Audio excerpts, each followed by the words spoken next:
দরবারে লাখো কোটি শুকরিয়া যে রব্বুল আলামিন আমাদেরকে জুমার দিন, পবিত্র জুমার দিনে আল্লাহ রব্বুল আলামিন আমাদেরকে আল্লাহর হুকুম পালন করার জন্য আল্লাহর ঘরে আসার বসার তৌফিক দান করলেন।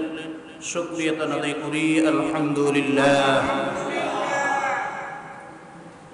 আল্লাহ রাব্বুল আলামিন বলেন, লা ইন শাকারতুম লাযীদান্নাকুম ওয়া লা ইন কাফারতুম ইন্না আযাবি লাশাদীদ। বান্দার নিয়ামতের শুকর আদায় করলে আমি বান্দার নিয়ামতকে বৃদ্ধি করে দেই, আর বান্দা যদি নিয়ামতের শুকর আদায় না করে আমি আল্লাহ সুবহানাহু ওয়া তাআলা বিভিন্ন আযাব এবং মুসিবতের ভিতরে বান্দারে ফেলায় দেই। নাউযুবিল্লাহ। যে আল্লাহ রাব্বুল আলামিন আয়াতের ভিতরে বলেন, কুল ইন কুনতুম তুহিব্বুনাল্লাহ ফাত্তাবিউনি ইউহিব্বুকুমুল্লাহ ওয়া ইয়াগফির লাকুম যুনুবাকুম ওয়াল্লাহু গফুরুর রহিম। যারা নবীকে মহব্বত করতে চায় বা যারা নবীকে মহব্বত করে আল্লাহ রাব্বুল আলামিন বলেন তারা স্বয়ং আমি আল্লাহকে মহব্বত করি। সুবহানাল্লাহ। এজন্য সাহাবায়ে আজমাইন, সাহাবায়ে কেরাম আল্লাহর রাসূলের মহব্বতটাকে তাদের অন্তরের ভিতরে ঢুকায়া দিয়েছে। সুবহানাল্লাহ। কেমন ঢুকাইছে? তাদের জীবন চলে গেছে, স্ত্রী পুত্র সব চলে গেছে, কিন্তু আল্লাহর রাসূলকে তাদের অন্তর থেকে বের করে দিল। এত কঠিন ভাবে আল্লাহর রাসূলকে তারা মহব্বত করছে। আল্লাহর রাসূল সাল্লাল্লাহু আলাইহি ওয়াসাল্লাম জিজ্ঞাসা করতেছে যে সাহাবায়ে কেরাম আমাকে কি তোমার জীবনের থেকে কি বেশি ভালোবাসতেছো? বলতেছে আল্লাহর রাসূল আমার জীবনের থেকে অনেক বেশি ভালোবাসি, বিবি বাচ্চার থেকেও বেশি ভালোবাসি, কিন্তু আমার জীবনের থেকে বেশি ভালোবাসতে পারি না।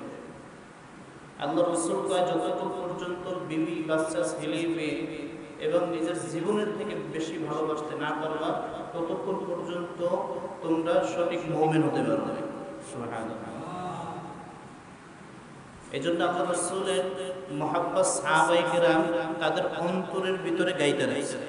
তাদের অন্তরের ভিতরে কি করছে? গাইতে রাখছে। আল্লাহর রাসূল সাল্লাল্লাহু আলাইহি ওয়াসাল্লাম আবু বকর রাদিয়াল্লাহু তাআলা আনহুকে বলছিলেন, আবু বকর হিজরতের সাথী হবে। সুবহানাল্লাহ।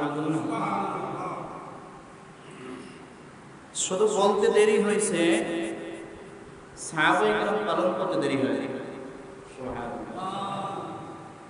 শুধু আল্লাহর রাসূল বলছে যে যুদ্ধের জন্য কে কি দিবা, সাহাবায়ে কেরাম যার যা ছিল সবকিছু আল্লাহর রাসূলের সামনে রেখে দিয়েছে। এত ভাবে আল্লাহর রাসূলকে মহব্বত করছে, তাদের অন্তরের ভিতরে এমন কায়দায় গাইতে রাখছে। এমনকি এরকম হাদিস প্রমাণ করে যে বাসর ঘর রাইখা বাসর না করে আল্লাহর রাসূলের জন্য যুদ্ধের ময়দানে শহীদ হয়ে গেছে। গেছে কি যায়নি? হযরত আবু বকর রাদিয়াল্লাহু তাআলা আনহু এমন একজন সাহাবী, হযরত আবু বকর রাদিয়াল্লাহু তাআলা আনহু ঘরের দরজার সামনে গিয়ে আল্লাহর রাসূল শুধু বলছে, আবু বকর আপনি আসেননি। একবার শুধু পয়গম্বর ঘরের দরজার সামনে দাঁড়াইয়া কয়, আবু বকর আপনি ঘরের ভিতরে আসেননি। আল্লাহর রাসূলের কণ্ঠ শোনা মাত্র আবু বকর ঘরের দরজাটা টাস করিয়া খুলিয়ে দিয়ে কয়, ইয়া রাসূলুল্লাহ ইয়া হাবিবাল্লাহ আমি হাজির হয়ে গেছি। সুবহানাল্লাহ। আল্লাহর রাসূল বলে, আবু বকর আপনি কি রাতের বেলায় ঘুমান নাই? আবু বকর পয়গম্বর আরো 6 মাস আগে আপনি বলছিলেন আবু বকর আমার হিজরতের সফর সঙ্গী, আপনি আবু বকর হবেন। ও নবী রে, ওই থেকে আমি আবু বকর একটা রাতের জন্য, একটা সেকেন্ডের জন্য বিছানায় পিঠ লাগাই না। আবু বকরের ঘরের দরজার সামনে দাঁড়াইয়া কয়, রে আবু বকর আপনি ঘরের ভিতরে আছেন? আবু বকর কয় লাব্বাইকা ইয়া রাসূলুল্লাহ, আপনার খেদমতে আমি আবু বকর হাজির হয়ে গেলাম রে পয়গম্বর। আবু বকর কয় পয়গম্বর, শুধু আমি আবু বকর ঘুমাই নাই, আমার মেয়ে আসমাও এই 6 মাস পর্যন্ত ঘুমায় না। এত মহব্বত তাদের ভিতরে ছিল। তারপরও তারা মালিকের দরবারে কান্না করতে করতে অন্ধকার কবরে গেছে। সাহাবায়ে কিরামকে জিজ্ঞাসা করা হয়, সাহাবায়ে কিরামের দল, কেননা আপনি তো জান্নাতের সার্টিফিকেট পাওয়া সাহাবী, আপনার তারপর কান্না লাগবে কেন, কান্না করেন কেন? সাহাবায়ে কিরাম সাহাবী বলতেছে, ও সাহাবী ভাই, কিয়ামতের ময়দানে যদি আমার আল্লাহ আবু বকরকে উমরকে আসামির কাঠ করায় তারা করাইয়া, আর যদি বলে আবু বকর উমর আপনার আমল আমার কাছে পছন্দ হয় নাই, আমার আমল আপনি আমার জান্নাতটা ফিরাইয়া দেন, আপনার নেক আমল নিয়ে দেন, ওই সময় যদি আল্লাহ আমাকে জাহান্নামের মেহমান বানায়া দেয়। এরা নবীর উম্মতের দল। আল্লাহর রাসূল বলতেছে, আল্লাহর রাসূল ঘটনা শুনিয়া বুবায় বুবায় কাঁদতেছে। আর আবু বকর কয় পয়গম্বর, আমার মেয়ে আসমা আজ 6টা মাস পর্যন্ত ওই আপনার জন্য রুটি বানায় বানায় বানায় বানায় রাখিয়ে দেয়। পয়গম্বর, ওই হিজরতের পথ অনেক লম্বা সফর, ওই সফরের ভিতরে আল্লাহর পয়গম্বর কেমনে যাবে, না খেয়ে খেয়ে থাকবে? ও পয়গম্বর, প্রতিদিন রাতে আমার মেয়ে আসমা আপনার জন্য খাবারের আয়োজন করে আর রুটি বানায়। শুধু পয়গম্বর, আমার মেয়ে আসমা রাবি না। ও পয়গম্বর, আমার সফরের জন্য যে উট বা ঘোড়া রাখছিলাম, ও পয়গম্বর, ওই উট ঘোড়া পর্যন্ত পথের দিকে তাকায় আছে। কোন সময় পয়গম্বর আসবে আর আমার পীরে সওয়ারি হবে? আল্লাহু আকবার। পয়গম্বর দুই চোখের পানি ফেলাইয়া হাত দুটো জাগাইয়া তার বাপ দুনিয়ার উম্মত, ওই ভালোবাসার মতো যদি ভালোবাসা লাগাইতে পারো, আমি আল্লাহ আমার হাবিবের মহব্বতের কারণে কিয়ামতের ময়দানে আমি আল্লাহ করে জান্নাতে না দিয়া পারবো না। এত মহব্বতটা তারা ঢুকাইছে। সাহাবী বিবাহের জন্য রেডি হয়ে গেছে, তার এইরকম বাসর হয়ে যাবে, কিন্তু এইরকম আল্লাহর পয়গম্বরের কাছে দৌড়ে গিয়ে তার পয়গম্বর সাথ দিয়া কইতেছে, ও পয়গম্বর, ও পয়গম্বর, আমি এত গরীব, আমার চেহারা এত বিশ্রী, আমাকে কেউ মেয়ে দেওয়ার জন্য রাজি হয় না। আল্লাহর পয়গম্বর বলে, সাদ চিন্তা করো না, ও সাদ তুমি চিন্তা করো না, আরবের ভিতরে সবথেকে সুন্দরী মেয়ে তোমার সাথে বিবাহ করবে। আল্লাহর পয়গম্বর যদি বলে হইবে কি হইবে না? আরো জোরে বলেন, হইবে কি হইবে না? আল্লাহর পয়গম্বর কয়, সাদ, ও সাদ রে, অমুক জায়গায় অমুক এলাকায় সবথেকে ধনী ব্যক্তি, তার কাছে তুমি গিয়া বলো যে আপনার মেয়ের জন্য আল্লাহর রাসূল আমাকে পাঠাইছেন। আল্লাহর পয়গম্বরের অনুমতি পাওয়ার পর সাদ এইরকম চিঠি নিয়ে আল্লাহর বান্দার কাছে চলে গেছে। আল্লাহর বান্দার কাছে গিয়া কয়, আপনার মেয়ের জন্য আমাকে আল্লাহর রাসূল পাঠাইছেন। আল্লাহর বান্দা শুনিয়া মাথা গরম, কয় আরবের ভিতরে আমার মেয়ের মতো সুন্দরী আর কেউ নাই, আমার মেয়ে তো সুন্দরী রূপসী, আমার মেয়ে যদি ছোট ছোট ছেলেরাও যদি আমার মেয়ের কথা শুনে তাও প্রশংসা করে যে তার মেয়ের মতো এইরকম সুন্দরী আর কোনো মেয়ে নাই। এই জন্য আল্লাহর পয়গম্বর তোমাকে পাঠাইছে, না না, আমার মেয়েকে তোমার সাথে দেওয়া যাবে না, কারণ আমার মেয়ে সব থেকে সুন্দর, আর আরবের ভিতরে আমার মতো ধনী আর কেউ নাই। মেয়ে কান দিয়া শোনা মাত্র মেয়ে কয়, বাবা রে, এই প্রস্তাবটা কে পাঠাইছে দেখার বিষয়, কাকে পাঠাইছে এটা দেখার বিষয় না। আল্লাহু আকবার বলেন না? কাকে পাঠাইছে তার চেহারা যদি সুন্দর না হয় সমস্যা নাই। সাদ বলতেছে আমি হইলাম জান্নাতি। আল্লাহু আকবার বলেন। আল্লাহর রাসূল বলছে আমি জান্নাতি, আমি নাকি জান্নাতি হয়ে গেছি। আল্লাহর বান্দা আল্লাহর বান্দি শুনিয়া কয় ও বাবা রে, জান্নাতি হওয়ার লোক আপনার কাছে আল্লাহর পয়গম্বর পাঠাইছে, আপনি জানায়া দেন, পয়গম্বরকে জানায়া দেন যে আমি এই বিবাহে রাজি আছি। সুবহানাল্লাহ। কেননা বাবা এই জায়গায় আল্লাহর রাসূল প্রস্তাব নিয়ে পাঠাইছে, ফিরাইয়া দেওয়ার কোনো সুযোগ হবে না। আল্লাহর পয়গম্বর যখন পাঠাইছে আমি রাজি হয়ে গেলাম, আমিও বিবাহে সম্মতি দিলাম। আল্লাহর পয়গম্বরকে এমন কায়দায় মোহাব্বত করেছে। আল্লাহর পয়গম্বর কয়সা আত্রা বিবাহের কার্যক্রম সব রেডি হয়ে গেছে, বিবাহ হয়ে গেছে, বাসর রাত হবে। এই সময় শুনতেছে কে যেন বলতেছে হাইয়া আলাল জিহাদ, কে যেন কান থেকে, কে যেন জবান থেকে বলতেছে হাইয়া আলাল জিহাদ। আল্লাহর রাসূল কায়রে সাদ মহারানায়াতে এত ধরিয়া দিলাম। সাদ ডাক দিয়ে কয় পয়গম্বর, এই টাকা যদি থাকতো তাহলে অনেক আগে বিবাহ করে ফেলতাম, আমার মতো পরিবার কেউ নাই। ও পয়গম্বর, আরবের ভিতরে আমার মতো পরিবার কেউ নাই। ও পয়গম্বর, এত টাকা দেওয়ার মতো আমার কাছে এই রকম ক্যাপাসিটি নাই। আল্লাহর পয়গম্বর কয় রে সাদ, এই 400 দিরহাম নাও, এই 400 দিরহাম নিয়া তারপরে তুমি বিবাহের সব আয়োজন করো। সাদ এই রকম শুনতেছে কানের ভিতরে যে এই যেন যুদ্ধের জন্য ঘোষণা দিছে, আল্লাহর রাসূলের সাথে কাফেরের যুদ্ধ হবে। সাদ ওই বিয়ার মাল সাবানা কিছুই কিনলো না। সাদ 400 দিরহাম দিয়া দোকানে দিয়া কয়েকটা তরবারি দাও আর একটা ঘোড়া কিনলো।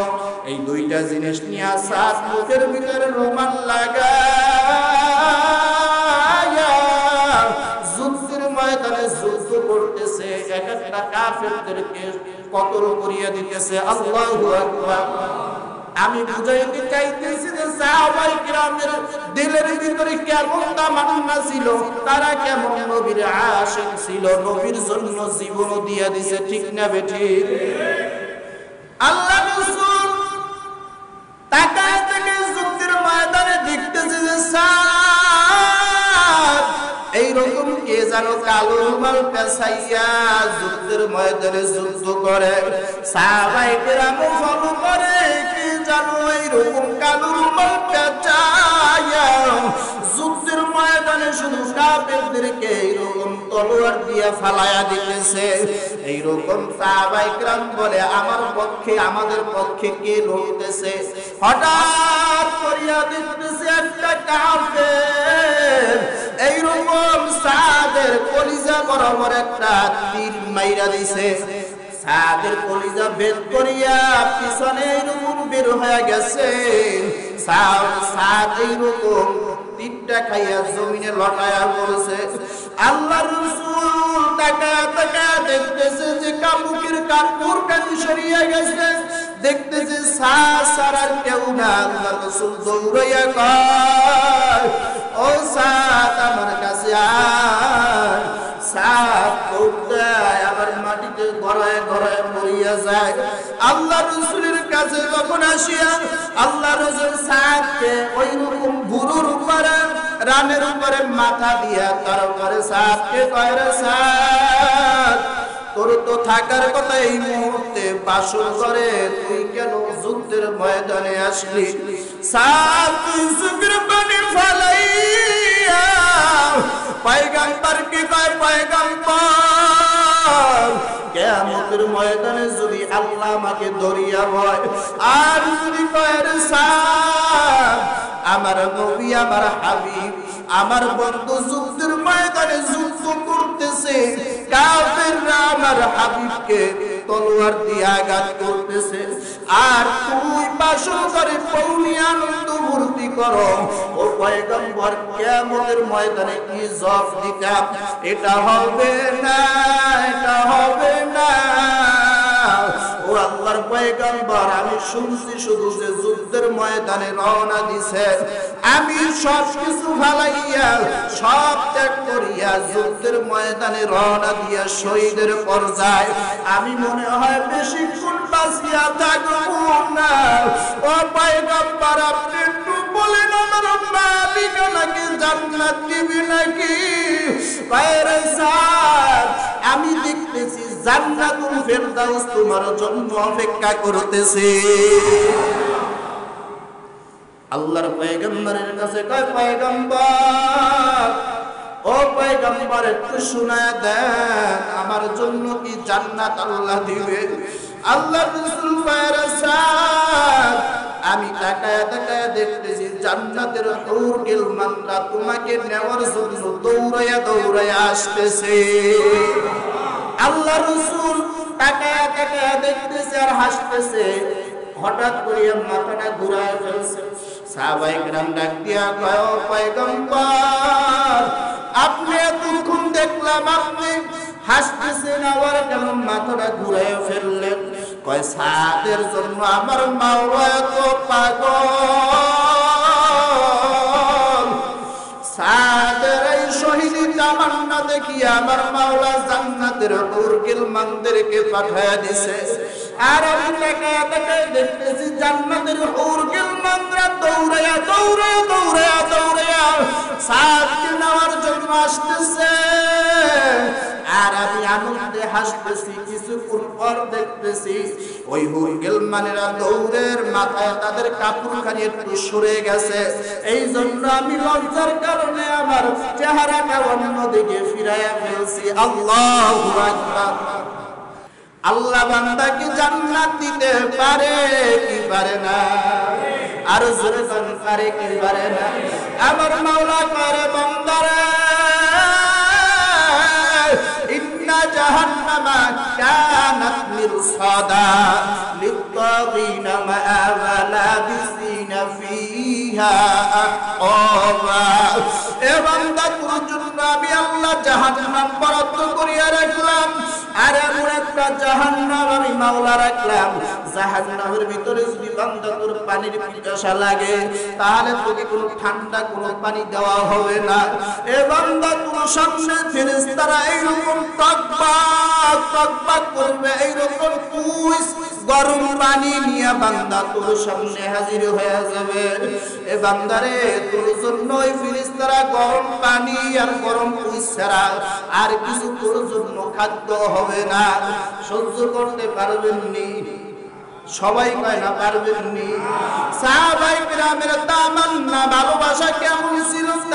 তাদের একটা লক্ষ্য ছিল, তাদের একটা উদ্দেশ্য ছিল, কেমনে জান্নাতে যাবে, কেমনে জান্নাতের মেহমান হবে। ঠিক না বেঠি?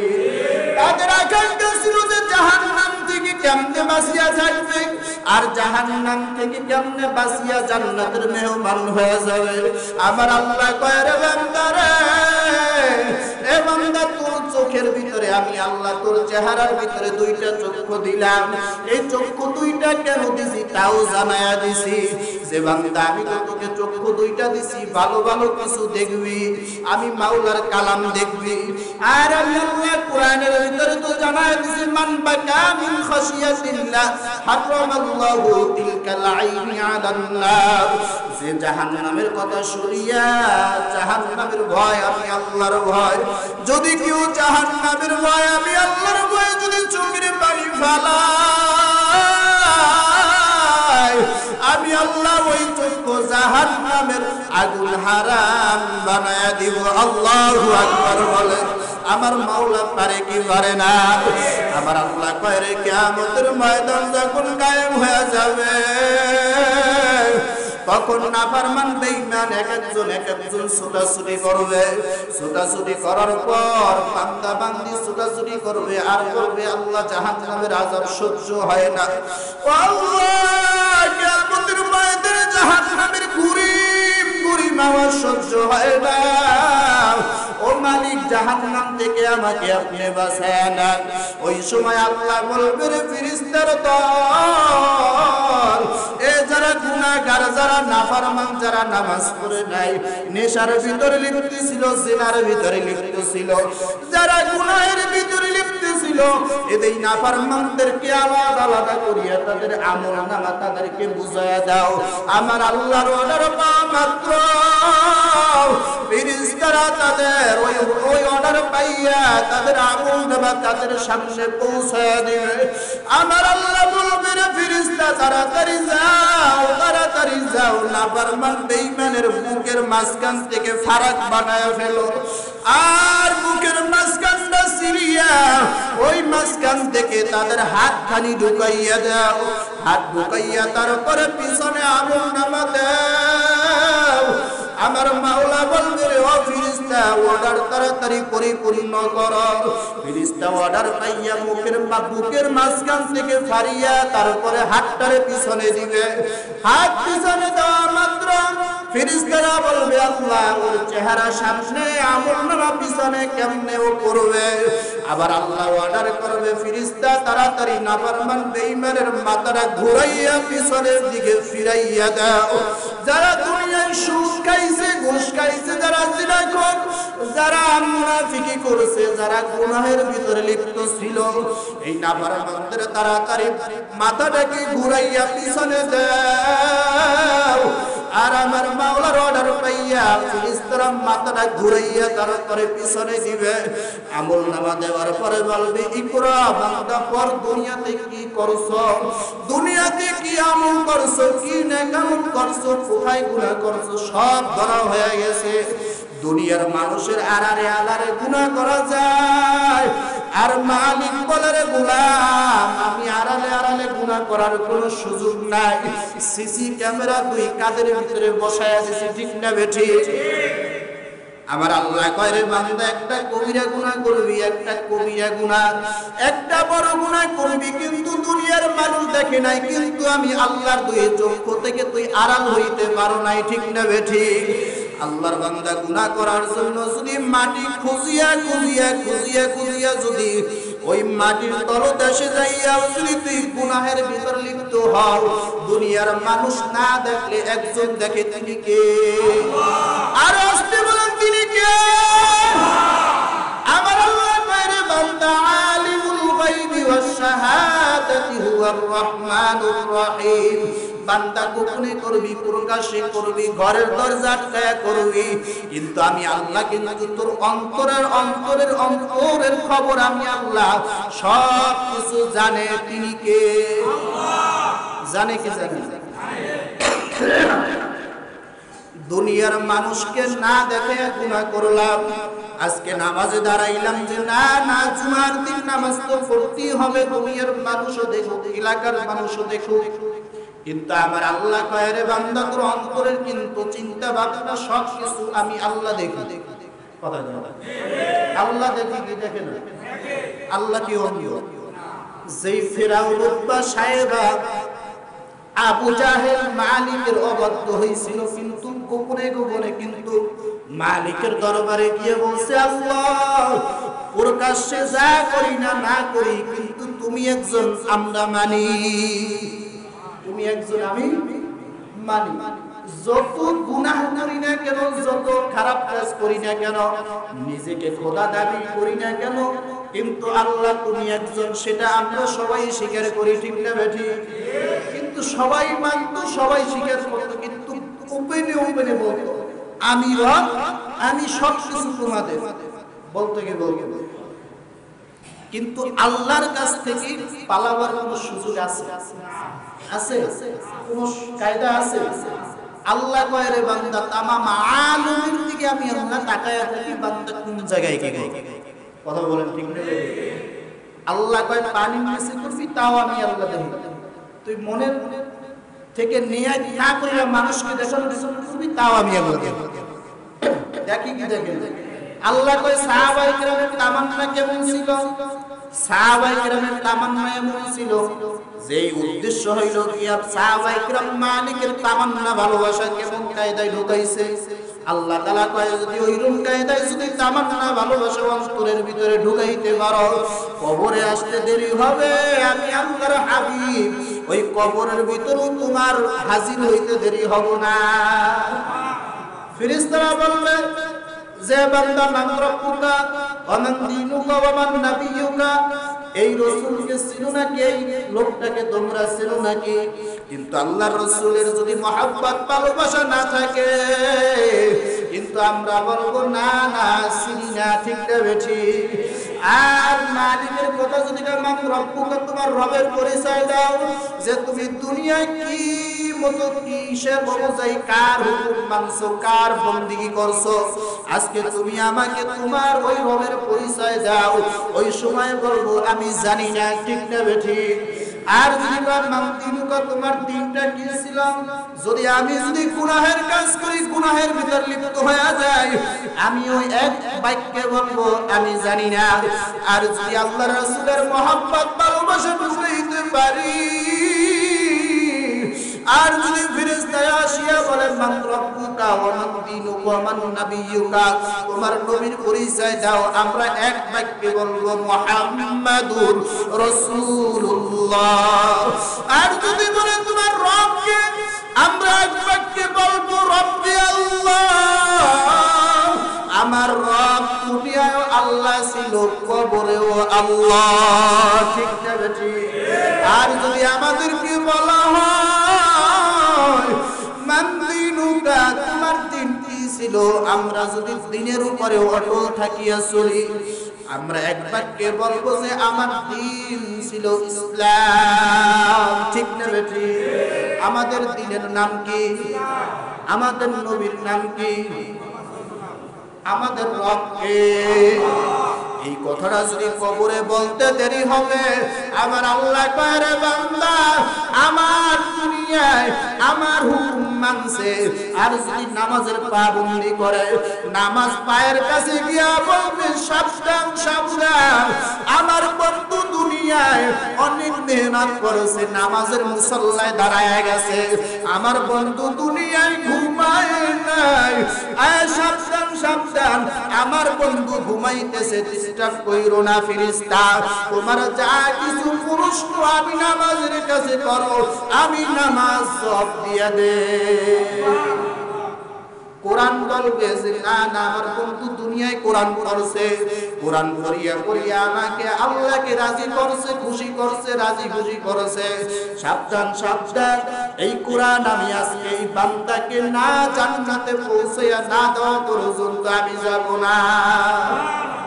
নেকাল বলবেন যে ফেরেশতা সাবধান সাবধান, বান্দা দুনিয়ায় নেকাল ছাড়া কিছুই বোঝে নাই, বান্দা হাঁটতে চলছে আমার মালিকের নাম আল্লাহ আল্লাহ, বান্দা জিকির করছে আর সব কাজের ভিতরে আমার আল্লাহকে রাজি খুশি করছে, আর বান্দা কোন নেশার ভিতরে না, কোন জিনার ভিতরে না, কোন গুনাহের ভিতরে ছিল না। আমি নেকামুল আজকে আমি বান্দার কাছে হাজির, এই বান্দাকে যা প্রশ্ন করার দরকার আমাকে করো, এই বান্দাকে বন্ধুকে উঠানো যাবে না, এই বন্ধুর সব প্রশ্নের উত্তর আমি দিয়ে দিব। বলতেছে তুমি কতক্ষণ থাকবা, কয় আমি এই বান্দাকে জান্নাতে পৌঁছায়া না দেওয়া পর্যন্ত আমি নেকামুল বান্দার কাছ থেকে যাব না।